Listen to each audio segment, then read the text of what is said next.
우리가 같이 인사하시죠. 할렐루야. 잘 오셨습니다. 오늘도 붙드시는 주와 동행하는 날이기를 축복합니다. 우리 앞뒤 분들하고도 같이 좀 인사 좀 나누셨으면 좋겠어요. 참 잘 오셨습니다. 좋은 날 되십시오라고 축복하십시오. 예레미야 선지자는 제사장 가문의 자손이죠. 제사장의 가문에 태어났지만 역사적으로 예레미야를 보면 그가 제사장의 직분을 수행했다는 기록은 나와 있지를 않아요. 다만 제사장 가문으로 태어났음에도 불구하고 선지자로 부름을 받아 일생을 선지자로 살았던 사람으로 그렇게 기록되어 있어요. 참 많은 선지자가 있어요. 이스라엘이 남과 북으로 나누어지죠. 그리고 그 두 나라가 이 땅에서 그 이름을 잃어버릴 그때에 참 많은 선지자들이 세상 가운데 그 모습을 드러내요. 그리고 하나님의 말씀을 대언합니다. 그 많은 선지자 중에서 가장 힘든 시기, 그리고 가장 힘들게 말씀을 선포한 선지자가 바로 예레미야예요. 예레미야 선지자가 활동하던 시기를 보면은요, 이 대외적인 상황은 아수르라고 하는 큰 그 강대한 나라가 이제 멸망을 당하고 바벨론이라는 나라가 부상하는 그러한 시기예요. 뿐만 아닙니다. 대내적으로 본다면요, 요시아라고 하는 아주 좋은 왕이 있었잖아요. 그가 무너져가는 이스라엘의 그 부흥을 위해서 애쓰죠. 종교개혁까지도 다낭한 그러한 사람이잖아요. 그 개혁 이후에 서서히 영적 타락이 이루어지는, 사실 제가 서서히라고 말했지만 성경은 아주 급격하게 요시아 왕의 개혁 이후에 종교적 신앙을 잃어버리는 모습을 보이고 있어요. 그러니까 국내뿐 아니라 국외 어느 한 곳 성하지 않은 곳이 없던 그런 시대 때 하나님이 예레미야를 선지자로 세워요. 그리고 선지자로 부름을 받은 이 예레미야는 유다의 멸망이라고 하는 그러한 절망 속에서도 하나님의 말씀을 붙들고 눈물로 유다를 향해 회개를, 하나님께 나아감의 회복을 부르짖은 그러한 선지자예요. 여러분, 당시의 상황을 우리가 충분히 그려볼 수 있을 것 같아요. 백성은 포로로 잡혀갑니다. 화려했던 성전은 무너졌습니다. 예레미야가 붙들 수 있는 것은 하나님 말씀밖에 없어요. 예레미야가 백성을 향해 선포할 수 있었던 것은 눈물의 호소밖에 없어요.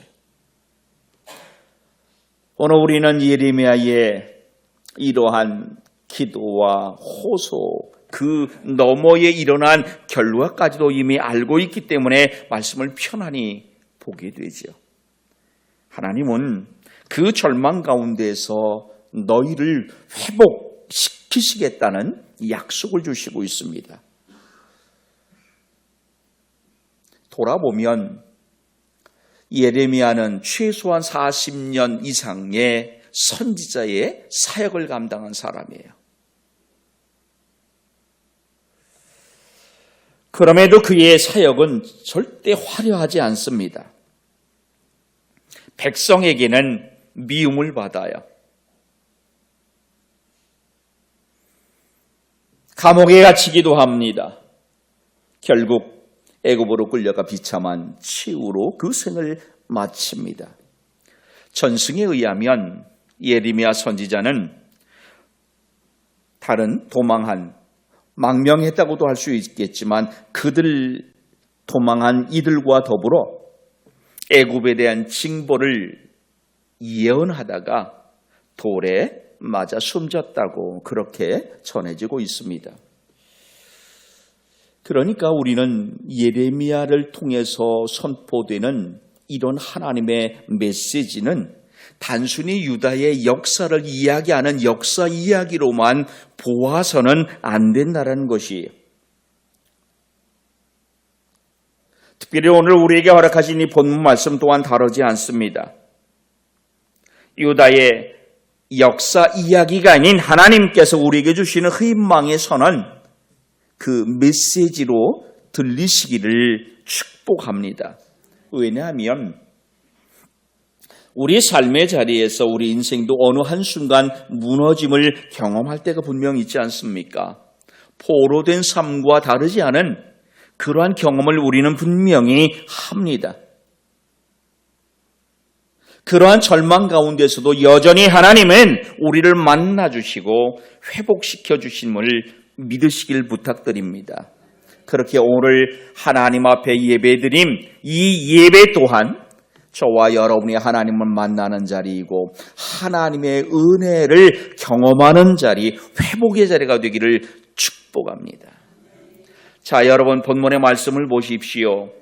예레미야서 29장 10절로 14절은 바벨론 포로로 끌려가 절망 가운데 있는 유다 백성에게 주신 하나님의 말씀입니다. 지금 저들이 포로된 삶을 사는 그 상황 속에서 하나님은 예레미야 선지자를 통해서 희망을 제시하고 있어요. 하나님이 예레미야 선지자의 입을 통해 선포하는 희망이 무엇입니까? 10절 말씀을 보면 이렇게 말하고 있습니다. 바벨론에서 70년이 차면 내가 너희를 돌보고 나의 선한 말을 너희에게 성취하여 너희를 이곳으로 돌아오게 하리라. 아멘. 예레미야 예언은 오랜 기간이 지난 후에 그들이 원래 있던 그곳으로 돌아오게 될 것이라는 것이에요. 심지어 그 기간까지도 주어지고 있어요. 70년 후라는 것이에요.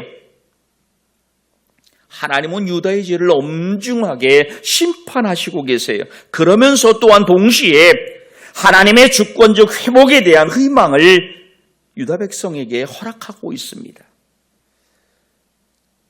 오늘 말씀을 들여다보면요, 이스라엘에 대한 하나님의 목적과 의도가 무엇인지를 분명하게 보게 되죠. 하나님은 바벨론의 포로가 된 유다를 향하여, 즉 재앙의 삶을 살아가고 있는 그들을 향하여 놀랍게도 또 다른 계획을 세우시고 있다는 것입니다.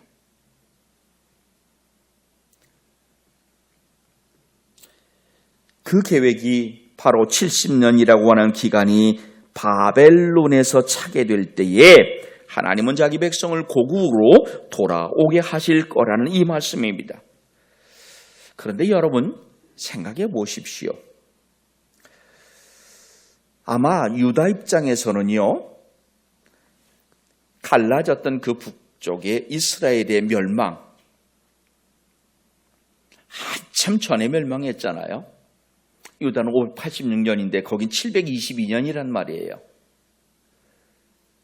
유다 백성은요, 자기들의 삶의 형편, 종교적 신앙의 그 흐트러짐 속에서도요, 자기의 본 모습은 제대로 보지 못했을 겁니다.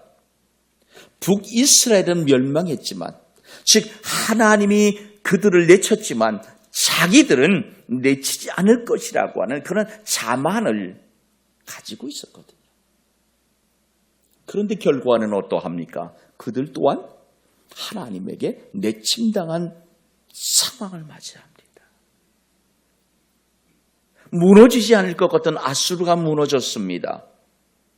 듣도 보도 못한 바벨론이라는 나라가 커가고 있어요. 그들이 의지했던 애굽도 위협하는 존재가 되어버렸습니다.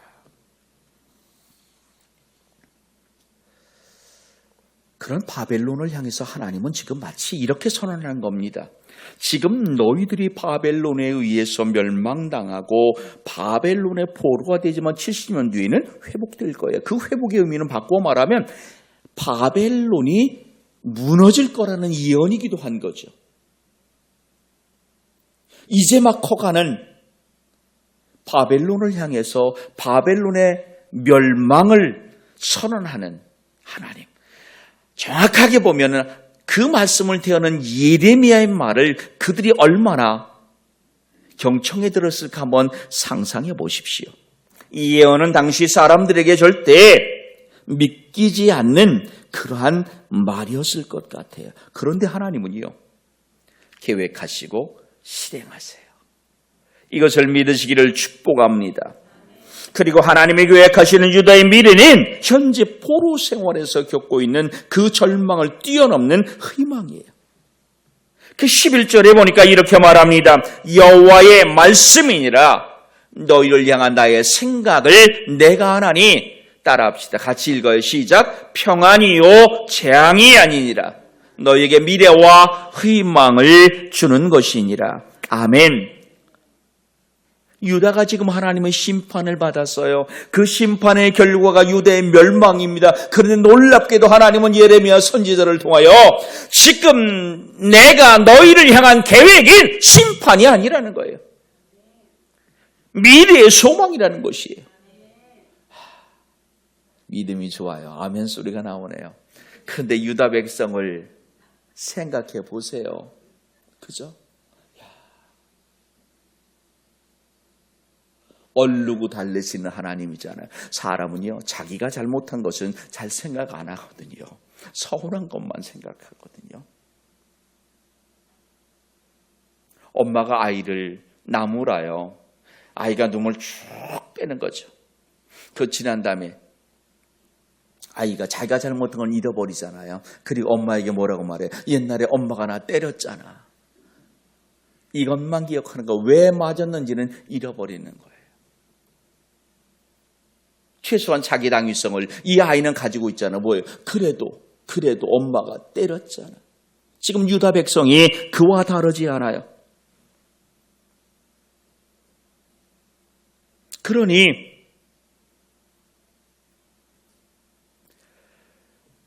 예레미야가 얼마나 미웠을까요? 그 말씀을 대언할 예레미야는 얼마나 힘들었을까요? 여러분 한번 상상해 보십시오. 무너지기 전에는 무너질 것을, 돌아올 것을 선포해요. 무너진 후에는 회복을 선포하고 있어요. 조건은 돌아옴이에요.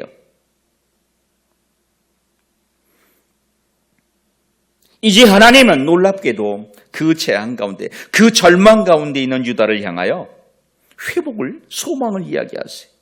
그리고 그 하나님의 선하신 계획에 이제 유다가 동참해야 돼요. 그 동참하는 방법이 무엇입니까? 부르짖는 것이에요. 와서 기도하는 것이에요. 그리할 때 하나님이 당신의 그 선한 계획이 드러나게 하실 것입니다. 아멘. 그래서 12절에 보니까 이렇게 말합니다. 너희가 내게 부르짖으며 내게 와서 기도하면 내가 너희들의 기도를 들을 것이다. 아멘. 이미 하나님은 유다의 기도를 들으시죠. 그런데 하나님은 유다의 모습이 변한 걸 보기 원하시는 것이, 그게 뭐예요? 부르짖음이 아니라 내게 오는 것이에요. 일찍이 하나님은 애굽 바로에게 핍박받던 그 백성의 소리를 들으셨어요. 그런 하나님이신데 지금 이 소리라고 못 들으시겠습니까?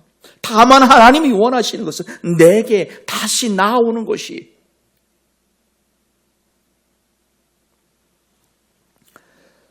여러분 이 본문 말씀은 단순히 개개인들이 자신들의 필요를 기도할 때 하나님이 응답해 주시겠다는 말씀 분명 아니에요. 유다 공동체를 향한 하나님의 모습이죠. 하나님의 바라심이에요. 유다 공동체를 향한 하나님의 바라심. 그런데 돌아보면 우리 개개인의 삶 또한 다르지 않죠. 지금 하나님은 유다의 백성이 자기들의 일을 진정으로 회개하고 하나님께 부르짖을 때에 그 죄를 용서하시겠다는 겁니다. 그들과의 관계를 회복하시고 그들을 다시 고국으로 돌아오게 하실 거라는 말씀을 하고 있는 것이, 사실 하나님은 그들에게 회초리를 드셨지만 정해놓으신 마음이 있어요. 그게 뭡니까? 미래에 대한 소망인 거예요. 그 사랑의 마음은 절대 변하지를 않으세요. 궁극적으로는 그 고통이 재앙이 아닌 행복과 번영, 그것이 하나님이 원하시고 바라시는 마음인 거죠. 포로 생활이라고 하는 절망적인 상황 속에서 하나님은 지금 유다에게 새로운 가능성을 제시하시고 있어요. 절망 가운데에서 희망을 보아야 하는 유다 백성들, 그 절망을 극복할 방법이 무엇입니까? 12절에서 이어지는 13절 말씀을 보시면은 이렇게 말하면 너희가 온 마음으로 나를 구하면 나를 찾을 것이다. 온 마음으로 나를 구하면, 여러분 여기서 이 온 마음, 이게 신명기에서 하나님이 이스라엘 향해 보여주시는 마음이거든요. 하나님께 나아가는 저와 여러분의 마음이 온 마음이기를 부탁합니다. 그것이 12절에 보면 어떤 마음이에요? 내게 부르짖는 거죠. 내게 와 기도하는 거죠.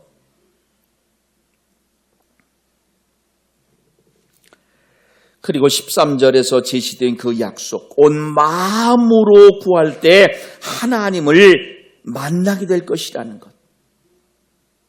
그 만나는 이유가 14절에서도 계속되고 있어요. 자, 마지막 절이니까 우리 같이 읽어볼게요. 이것은 여호와의 말씀이니라. 내가 너희들을 만날 것이며 내가 쫓아보내었던 나라들과 모든 곳에서 모아 사로잡혀 떠났던 그곳으로 돌아오게 하리라. 이것은 여호와의 말씀이니라. 아멘.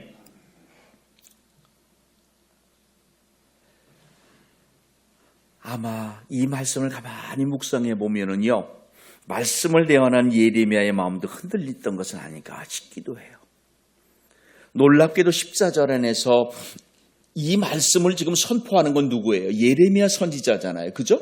멸망당한 유다 백성을 향한 예레미야의 선포예요. 그런데 여기에 그 선포하는 예레미야의 말이 아니에요. 예레미야의 마음이 조금 더 들어있질 않아요. 어디에요? 여호와의 말씀이니라. 앞뒤로 이것을 강조하고 있어요. 결국 지금 내가 전하는 이 말은 하나님의 말씀이라는 것이에요. 여러분, 우리의 말은요, 앞에 설교는 저 말 또한 감정이 들어갈 수 있거든요. 근데 지금 예레미야는 감정이 들어가 있지를 않아요. 이 말씀 안에 오직 하나님의 마음만, 하나님의 지시하심만 들어가 있어요. 약속하신, 즉 하나님의 계획하시고 진행하시는 그의 축복이 유용하다는 것, 유효하다는 것을 지금 우리는 이 14절 말씀에서 보게 되죠. 그래서 14절 말씀 안에서 우리는 여호와의 말씀이라고 하는 이 말뿐 아니라 또 다른 단어를 붙들게 되죠. 그게 무엇입니까? 예루살렘에서 바벨론으로 유다를 추방했던 하나님이죠. 내가 쫓아보내었던, 이렇게 말씀하시고 있어요. 그런데 그 하나님의 유다의 회복을 약속하시고 있어요. 그곳에서 돌아오게 하리라. 아멘. 이스라엘이 약속의 땅을 회복하기 위해 먼저 지켜져야 될 선결 조건이 있다면 그게 무엇입니까? 이미 앞에서 말했던 내게 와서라는 이것이죠. 이것은 하나님을 향한 유다의 순종입니다. 하나님을 거부하고 그 언약을 저버리는 자들에게 아무런 조건도 없이 저절로 허용되는 것은 하나도 없어요. 뿌리지를 않고 거둔다는 것은 있을 수가 없는 것이죠. 하나님의 계획된 은혜, 그 은혜를 잡을 수 있는 길은 하나님께 나오는 것이죠. 때로 우리가 하나님의 은혜는 그저 내가 바랄 때 주시는 것으로만 생각하잖아요. 나의 바람이 어떤 바람인가를 보십시오. 하나님을 향한 나의 행위가 하나님의 은혜를 기뻐하심으로 줄 수 있는 행위가 되기를 기도드리겠습니다.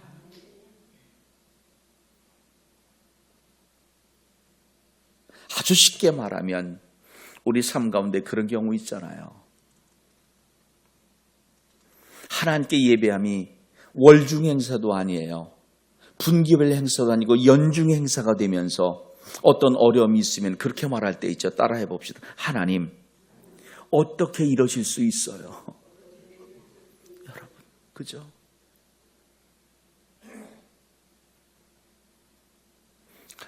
하나님과 친해서 시간마다 미주알 고주알 아주 귀찮을 정도로 하나님을 괴롭히는 사람들은요, 어떤 어려움을 만나도요 절대 그 말 안 씁니다. 하나님 어떻게 나한테 그럴 수 있어요?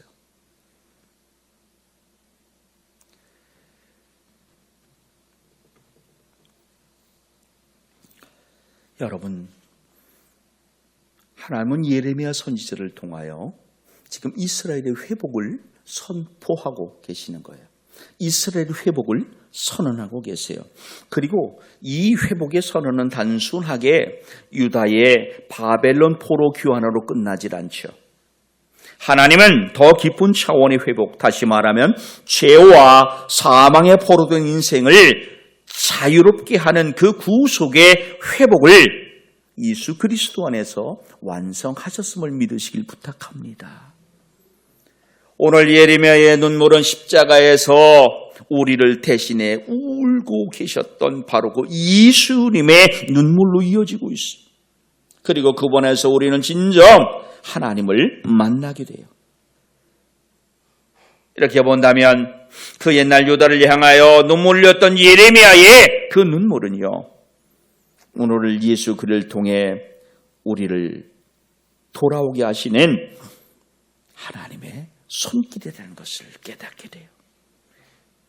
사람의 삶에 항상 문제가 있습니다.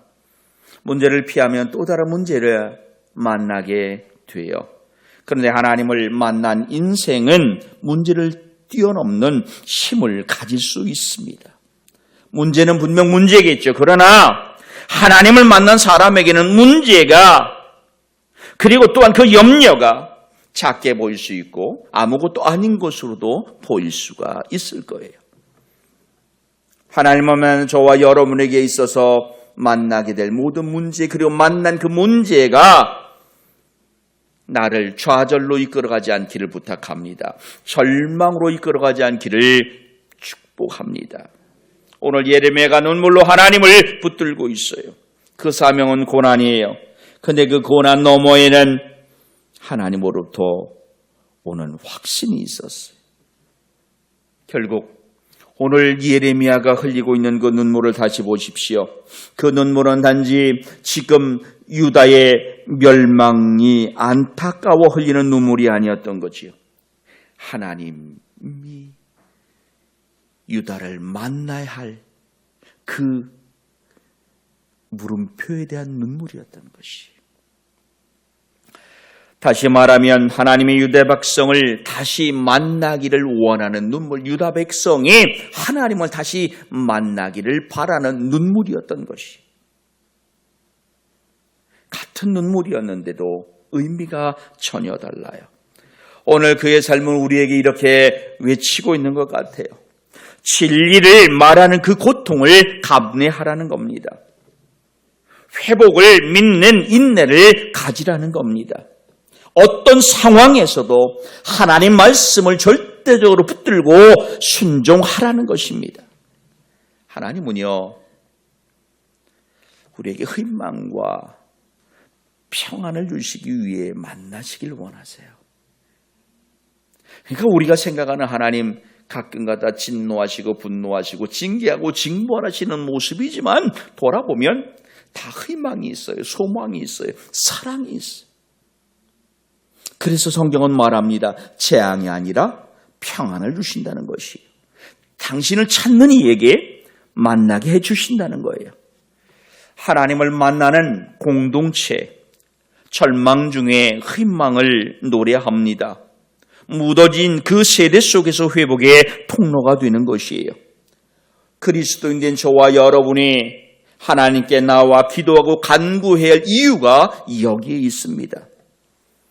오늘 기도한 분의 그 기도 내용과 같이 무너진 세대 가운데에 하나님을 붙드는 예언자적 공동체가 이 교회이기를 축복합니다. 하나님의 말씀은 지금도 유효하세요. 나를 찾으라 그리하면 살리라. 아멘. 하나님이 만나 주실 겁니다. 그리고 회복의 역사를 시작해 주실 것입니다. 하나님 만나는 공동체 된 우리가 예배당 안에만 머물지 않기를 부탁합니다. 이 공동체 안에서 서로의 상처를 품어주고 중보하며 회복의 자리로 만들어 가시는 저와 여러분이 되기를 부탁합니다. 우리에게 허락된 가정 안에서도 작은 예배 공동체, 교회 공동체가 되기를 부탁합니다. 세상 가운데서도 우리를 통하여 진실과 정의가 세워지기를 애쓰고 사랑이 우리를 통하여 세워져 감이 드러나는, 그래서 세상 사람들이 우리를 하나님 나라의 대사로 인정하는 삶이기를 애쓰는 저와 여러분이기를 부탁합니다. 이러할 때 그 옛날 유다 백성이 예레미야를 통하여 회복을 계획하시는 하나님을 만날 수 있었듯 우리를 통하여 회복해 주시는 하나님을 세상 사람이 만나게 될 것입니다. 여러분, 오늘 다시 한번 부탁합니다. 따라합시다. 절망의 자리에서 하나님을 만나라. 아멘. 기도합니다. 하나님, 오늘 우리의 삶이 절망입니까? 하나님을 만나게 하시옵소서. 하나님께 나아가게 하시옵소서. 오늘 하나님 안에 회복이 있음을 외치는 자이게 하시옵소서. 하나님 안에 회복이 있음을, 생명이 있음을 듣는 자이게 하시옵소서. 절망의 자리에서 하나님을 만나게 하시옵소서. 예수님 이름으로 기도하옵나이다. 아멘.